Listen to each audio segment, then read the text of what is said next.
নেত্রী জানাজা, তার দাফন, মন্ত্রচিত্রের সমস্ত কাজগুলো সুষ্ঠুভাবে সম্পন্ন করার জন্য কোঅর্ডিনেট করার জন্য তারা আমাকে আমন্ত্রণ জানিয়েছিলেন ক্যাবিনেট থেকে। সেখানে আলোচনা হয়েছে, একটু পরেই আপনারা সেগুলো জানতে পারবেন, তাদের প্রেস সেক্রেটারি আপনাদেরকে জানাবে। আমাদের প্রধান উপদেষ্টা তিনি বোধহয় একটা জাতির উদ্দেশ্যে ভাষণও দেবেন। আপনারা তাদের কাছ থেকে সব কিছু জানতে পারবেন, যেহেতু তাদের মিটিং তারাই জানাবেন, সেটাই ভালো হবে। আমাদের বিষয়গুলো আমরা আপনাদেরকে সকালে জানিয়েছি।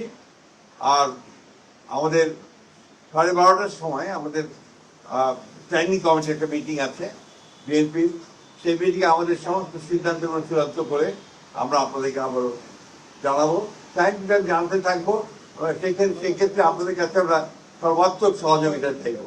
আপনারা সবাই দেশনেত্রী বেগম খালেদা জিয়ার জন্য দোয়া করবেন। আসসালামু আলাইকুম।